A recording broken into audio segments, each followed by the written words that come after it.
AITA for telling my soon-to-be-SIL that I don't want to host her brother over the wedding weekend?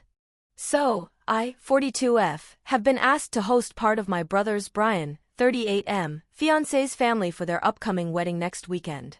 We'll call the fiancée Diane, she's 39F. They've been together almost 5 years. First of all, my brother isn't the sharpest tool in the shed.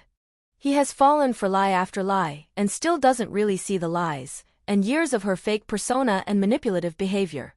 For example, she lied that she couldn't get pregnant in the beginning, literally said her uterus has been removed, then why are you having a period, psycho? They now have a 4-year-old and a 2-year-old. Still, these were miracle pregnancies. She told him they were ectopic tube pregnancies. Apparently my bro cannot use Google, nor does he believe countless family and friends who told him this was impossible to give birth from an ectopic pregnancy. He works a lot and never was able to get to an OB appointment, and even if he did, he likely wouldn't have asked the doc. In the end, he said he loves her and it doesn't matter. Okay dude, fine. We'll be happy for you and our new nephews. Needless to say, I am, and much of our family, are not fond of Diane. She is a user of the highest order, disposing of people like Kleenex once their usefulness has expired. I've watched her manipulate my parents, my bro, my sister, her own friends and family. It's just been gross when I've had to deal with her at family holiday events, weddings, funerals. Just EW. Now, they are finally getting married next weekend. They've been planning this for about 6 months as she is a huge Halloween fanatic, but doesn't want to share her anniversary with Halloween Day. It's not a huge event, about 50 people, mostly our family and some of hers. Her brother, his wife, and 4 kids cannot afford a hotel.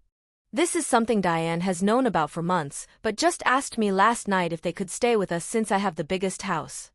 This is an unreasonable and undesirable situation for me for a multitude of reasons. 1. I live almost 3 hours away from the venue and the town. They will be hosting events such as final dress fittings, rehearsal dinner, bachelor and bachelorette parties. That will be a lot of back and forth for them, especially since my kids and I, plus my +1, are only invited to the wedding and reception. They couldn't even carpool with us because we aren't attending those events. 2. Kids under 13 are not invited to the wedding or reception, assuming all the adults, and my teens, will be at the wedding. Who's going to watch their kids, 1, 4, 5, and 9, and where will they go during the festivities? My kids are attending their uncle's wedding. We're going to support my brother and see our other family members. So, if the plan is to see if I or one my kiddos, 17, 16, and 15, will do it, the answer is no. 3. I have met these people once in passing.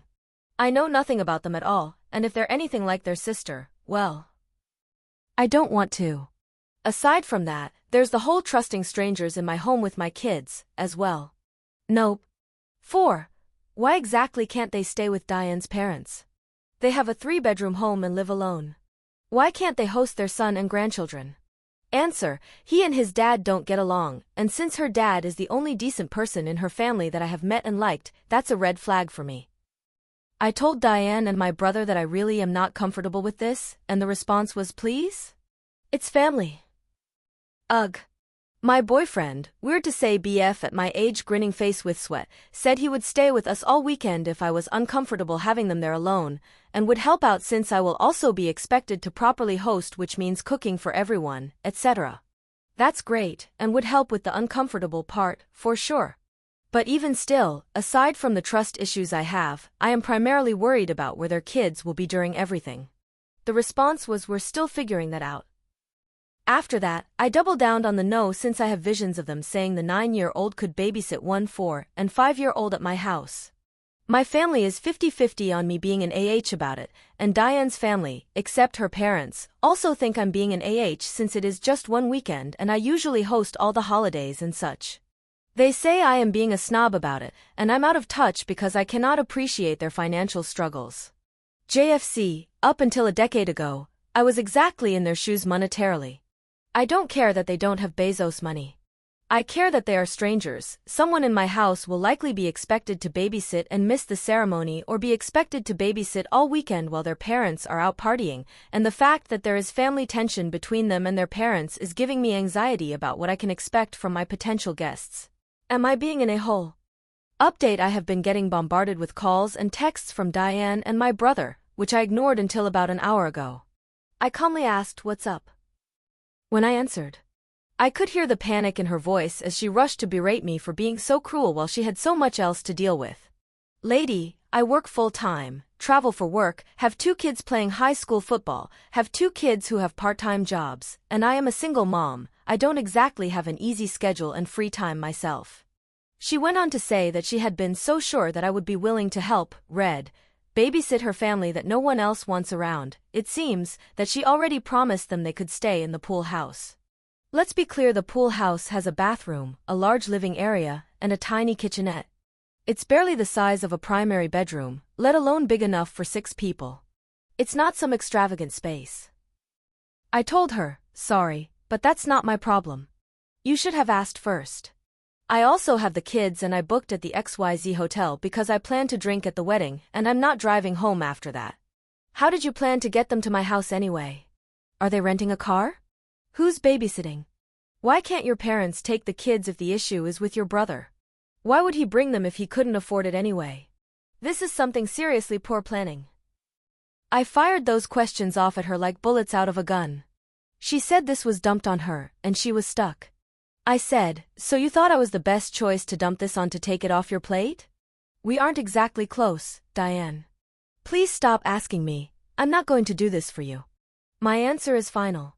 Sorry, not sorry." We're uninvited to the wedding. Face with tears of joy. I don't believe my brother will allow that. But if it comes to pass that we don't get to go, good riddance. Update 2. So, my STP-SIL called me and invited us back to the wedding today. Wedding is Saturday. I could tell it was a very forced action on her part, not an ounce of sincerity in her apology nor any mention that she was in the wrong save for overreacting in the heat of the moment.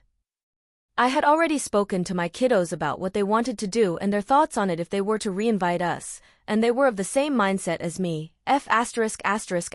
that. So we made other plans for the weekend. I passed this along to her and she had the audacity to say, well, then you guys can babysit, right? I literally laughed and told her to fuck off. She started crying and saying that I never gave her a chance. I've always been so mean to her, and she doesn't know what she's ever done to me, blah, blah, blah. I, not so gently, acknowledged that I never gave her the opportunity to pull the wool over my eyes because I am smarter than her, but I have watched her quietly manipulate almost everyone in my family in some way or another.